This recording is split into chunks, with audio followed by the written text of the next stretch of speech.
La noche llegaba, aumentando el frío y la prisa de los ucranianos por terminar la misión. Ellos caminaron de agujero en agujero buscando a los rusos en la trinchera. El grupo de reconocimiento caminó dentro del territorio enemigo, lanzando granadas y prendiendo fuego en todos los lugares donde alguien pudiera estar escondido. La 93ª Brigada Ucraniana envió sus tanques para destruir las defensas donde los rusos se atrincheraron. Los cañones abrieron fuego contra los enemigos, incluso bajo el riesgo de los drones kamikaze. Los rusos contraatacaron con sus helicópteros volando bajo para lanzar sus cohetes sobre la región defendida por la 93. Los aviones del Kremlin sobrevolaron libremente la aldea, bombardeando las casas donde los ucranianos se escondían. Era la batalla hacia Chasiv-Yar, con el avance de los paracaidistas rusos y la defensa de las brigadas ucranianas.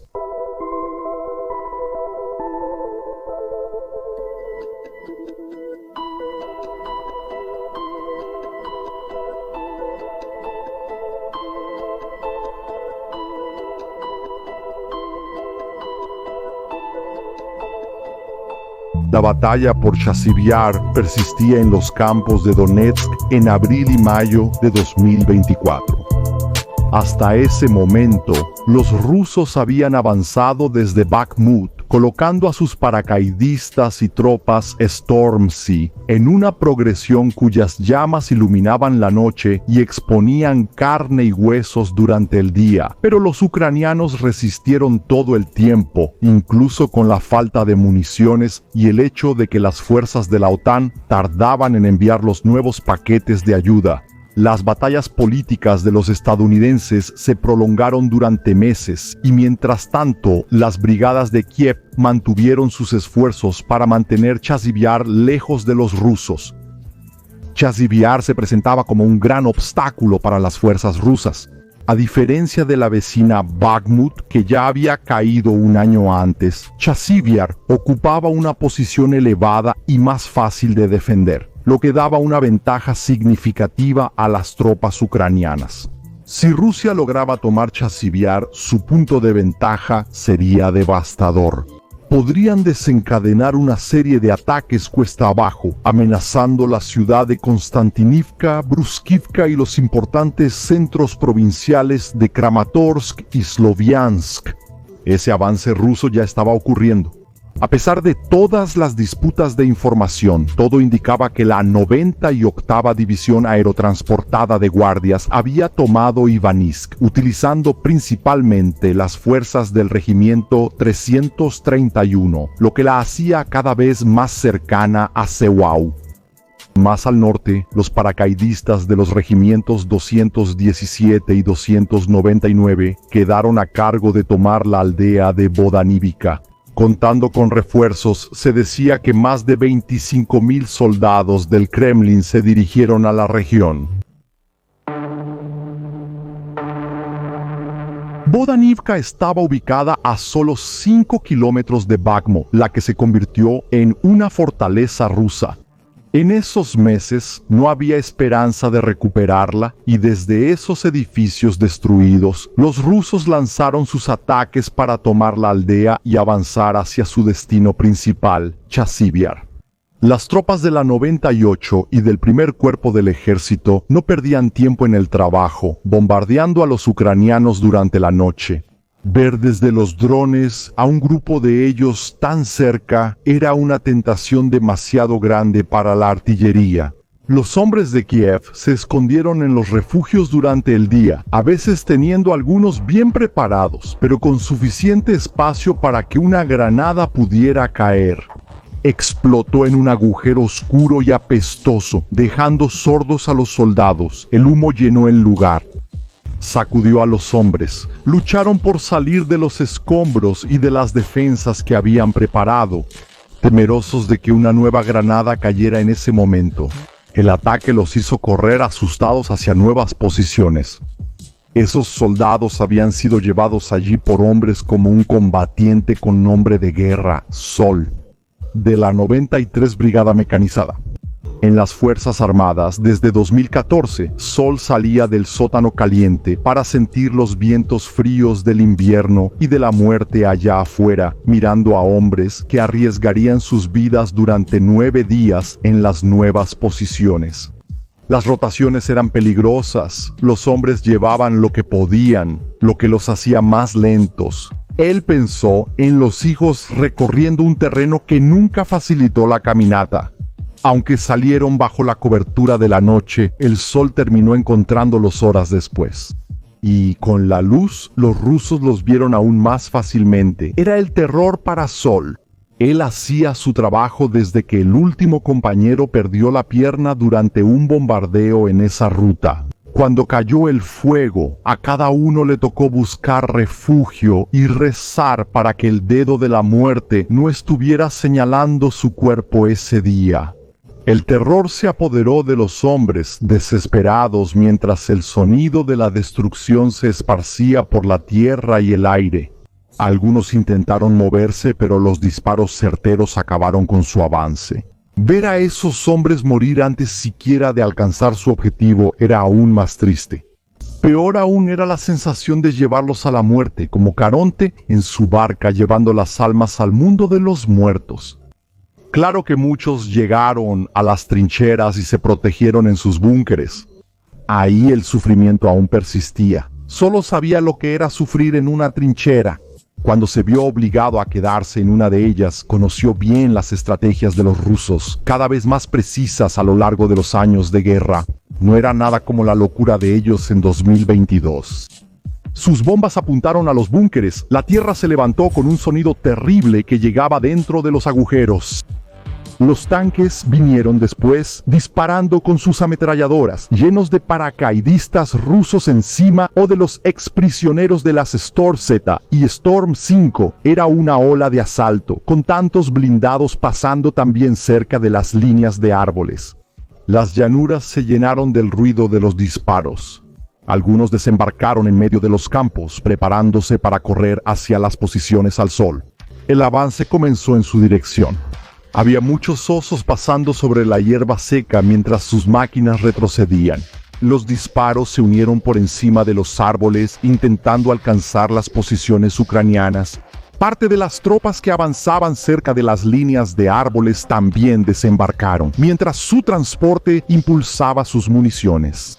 El humo se esparció por el campo. Sol y los demás se pusieron tensos, preparando las primeras defensas justo en la unión de las líneas de árboles. El estruendo de la artillería persistió mientras los rusos aún estaban a una distancia segura. Los ucranianos dispararon con sus rifles. El humo saliendo de los cañones dio una oportunidad a los rusos y la artillería corrigió los disparos con la información. Ellos continuaron defendiéndose, incluso con sus lanzador de granadas propulsadas por cohete volando entre las ramas secas. Los rusos respondieron con una artillería cada vez más precisa, lo que salvó a muchos de los soldados ucranianos de los ataques de los paracaidistas rusos fue la protección de la artillería hacia los lados de Chasiv Yar y Bodanivka. Los enemigos se reunieron alrededor del blindado.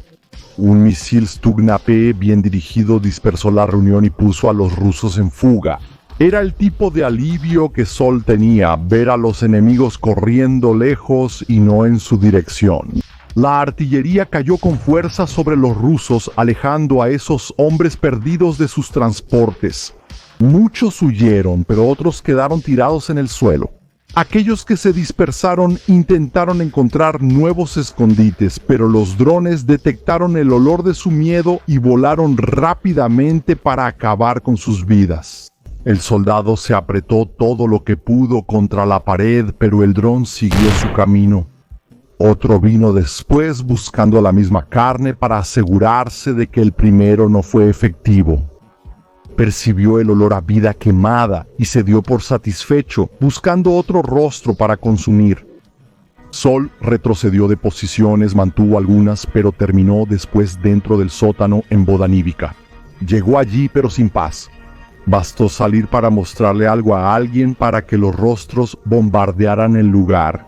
Los blindados estacionados cerca fueron alcanzados por los drones Lancer, una maldición que no dejaba de caer sobre ellos.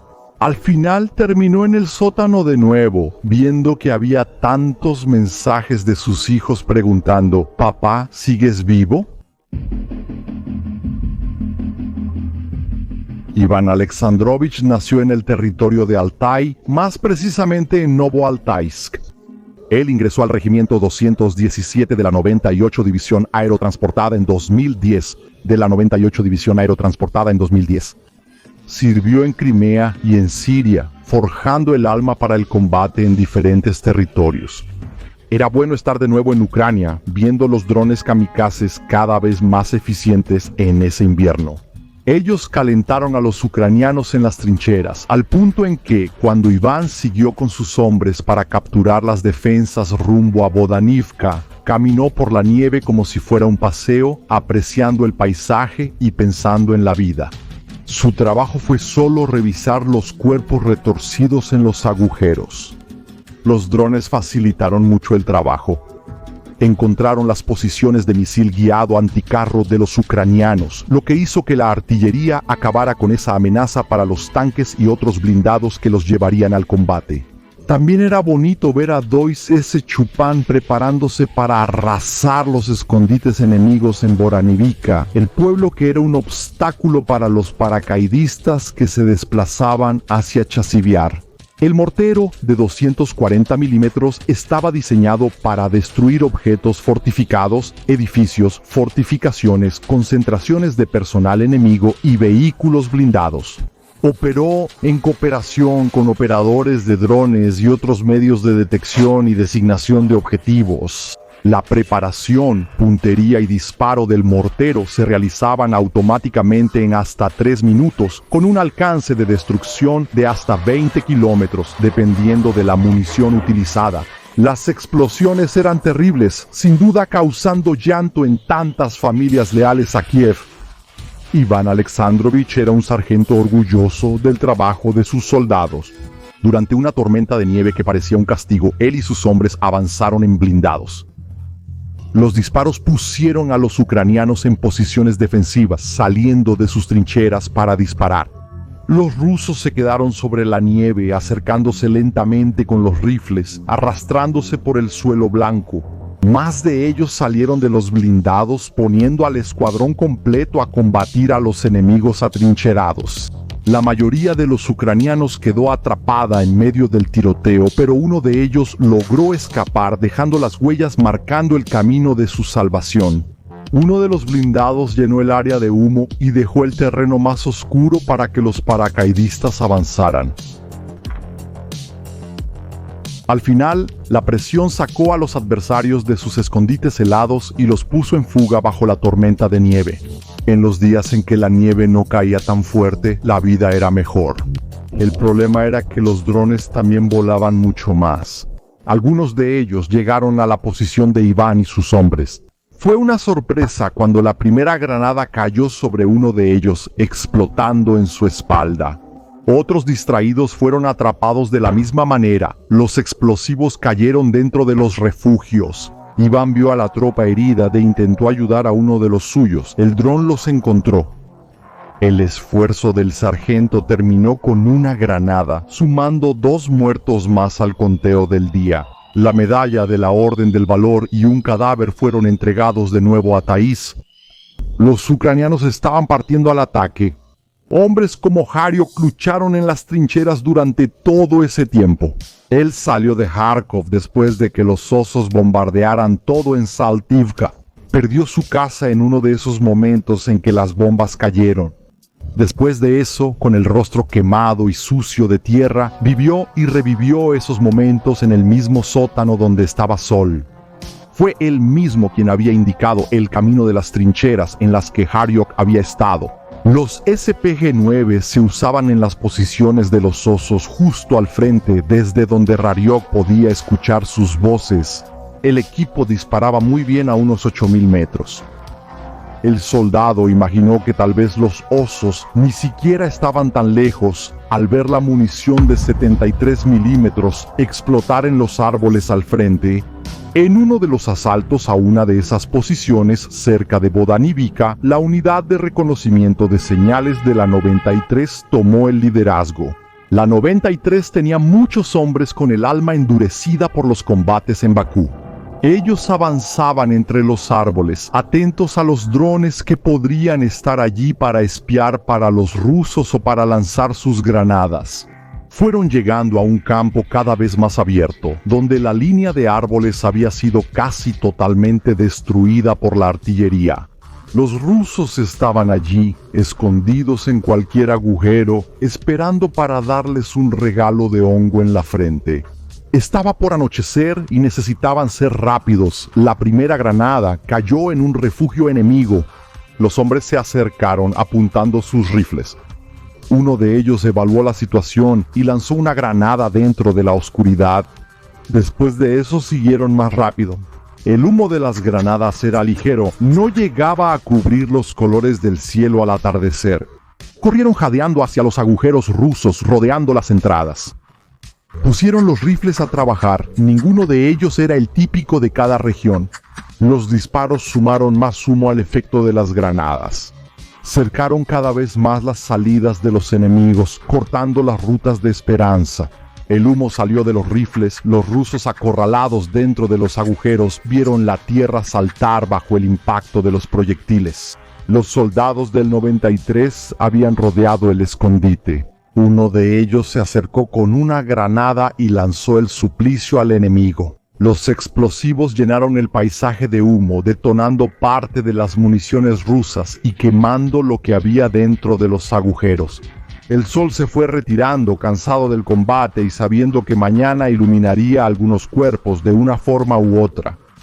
Las linternas se encendieron en dirección a los agujeros de los rusos, apuntando los rifles para lanzar las municiones a quien aún estuviera refugiado. Los hombres corrieron por la tierra devastada, lanzando las granadas que sumarían un poco más al daño. Las explosiones llenaron de humo el crepúsculo.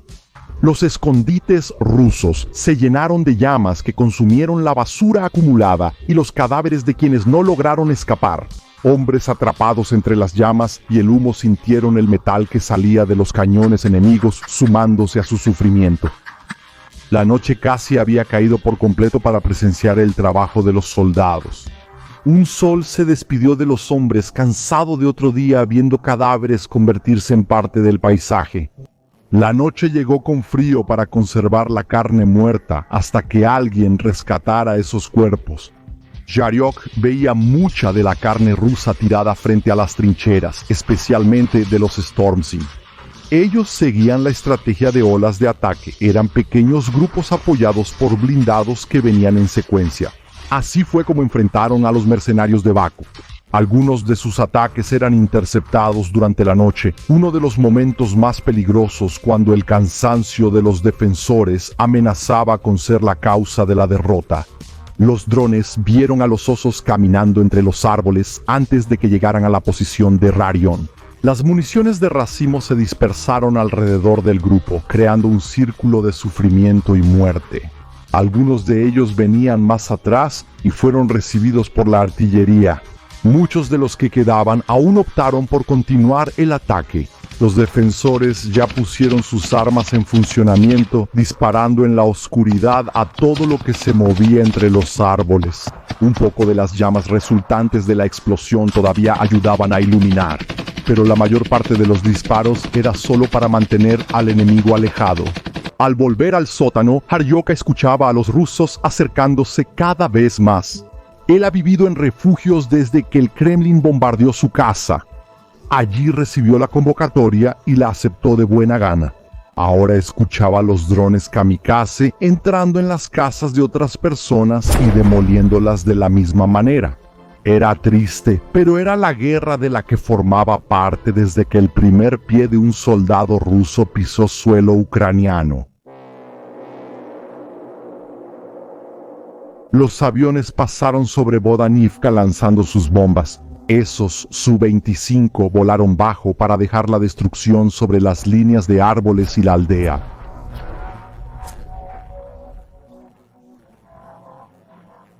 Una alfombra de fuego se formó en el suelo, en una secuencia de explosiones que hizo que los rusos celebraran desde lejos.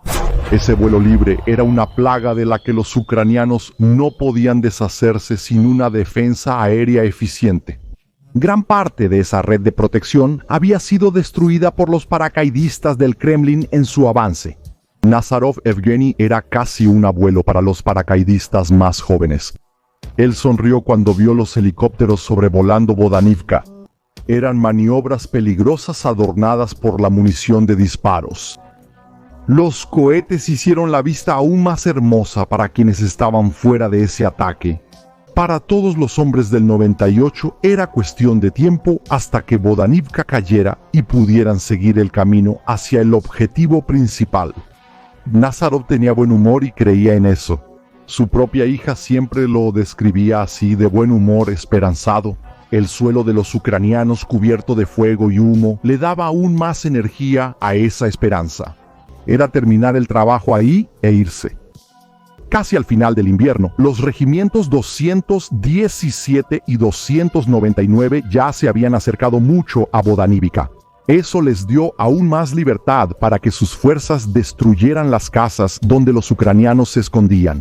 Las construcciones cayeron como piezas de dominó alineadas. Un ucraniano casi fue asesinado, teniendo la suerte de estar afuera en el momento del impacto. Nazarov se preparó junto con sus colegas para el momento de un asalto final a la aldea. La Brigada 93 de los ucranianos tendría que retirarse de un lugar donde ya no tenía protección. El paracaidista también notó la disminución de la cadencia de los disparos de su artillería, lo que indicaba que realmente la OTAN no estaba ayudando a Kiev en ese momento. Sin eso ellos caerían y él volvería a casa con su deber patriótico cumplido. Pero la 93 era persistente. Ellos estaban acostumbrados a las peores sorpresas que la guerra podía ofrecer. Nadie que luchó en Bakhmut no tenía eso escrito en el alma. Sus tanques se prepararon y avanzaron para bombardear una posición rusa, sabiendo de los riesgos de los drones. Los disparos atormentaron la trinchera de Nazarov. Él esperó a que los drones aparecieran para devorar el metal de los blindados, pero todo lo que surgía de nuevo eran más disparos de los ucranianos. Fueron minutos incesantes en los que el fuego agitó los árboles secos. Solo después los tanques se fueron dejando fuego y cuerpos. Nazarov aún estaba vivo, dando apoyo a los más jóvenes. A los 53 años, él tenía ese compromiso con ellos. Los drones kamikaze también aparecieron en la trinchera. No era ninguna novedad, pero causaron el mismo terror como si fuera la primera vez. Explotaron en todos los agujeros que encontraron. Fueron rompiendo las defensas, como desafiando la esperanza rusa de tomar Bodanivka. El soldado no tenía descanso y muchas veces la guerra ni siquiera le permitía tener dignidad, y el hombre era azotado por el terror, incluso en sus momentos menos dignos, teniendo que correr desesperado en cuanto veía un dron. Cuando los soldados ucranianos comenzaron su ofensiva contra la trinchera, los hombres prepararon sus lanzadores de granadas propulsadas por cohete y salieron de los agujeros buscando los objetivos. Había algo arriba que les impedía ser productivos. Dispararon una vez, pero después las granadas empezaron a caer hasta que se quedaron sin energía para salir del refugio. La infantería intentó acercarse sigilosamente a los dominios rusos. Nazarov y sus hombres se defendieron con lo que tenían, entre ametralladoras, rifles y granadas, manteniendo a los adversarios agachados. Llegaron avanzando agachados junto a la línea de árboles. Atendiendo a las plegarias de Nazarov, la artillería finalmente despertó y comenzó a actuar. Las explosiones llenaron de problemas a los ucranianos. Cayeron sobre ellos de lleno muchas veces, lo que no acertó directamente a los cuerpos. Generó ondas de metralla que pusieron a los hombres heridos en una posición en la que lentamente se transformaron en cadáveres frente a las defensas rusas. Las explosiones sobre Bodanivka aumentaron con el paso de los meses. Los ucranianos tenían poco con qué defenderse de la agresividad de los rusos. El enjambre de drones kamikaze descendió sobre la aldea, operado por hombres satisfechos con el avance continuo. Lo que quedaba en pie fue volado. Dejaron solo humo y escombros por donde pasaron. Los ucranianos llegaron a mover un sistema de defensa aérea S-300 más cerca, en un intento de contener los aviones y sus bombas. Fue localizado por los drones y destruido junto con otros equipos similares que fueron cayendo con el avance de la División 98. La Brigada 93 ucraniana tuvo que retirarse de Bodanivka para reagruparse en posiciones más defendibles. La derrota fue reconocida más tarde y en abril de 2024, los rusos ya tenían el control sobre el área. La bandera rusa ya había sido colocada en los alrededores del este de la ciudad semanas antes, pero con la entrada al pueblo, Nazarov se puso aún más feliz. Ahora, con la confirmación, podría escribirle a su hija. Sin embargo, aún habría mucho más por contar. Ese combate en los alrededores de Bodanivka no terminó. Todo hombre que sonríe en la guerra con esperanza, aún viendo el fuego arder con sus propios ojos y oliendo el olor de los cadáveres, no sabe el riesgo que corre. La guerra no perdona al soldado que duerme, a la mente que duda y al corazón que sueña. Espere la próxima parte.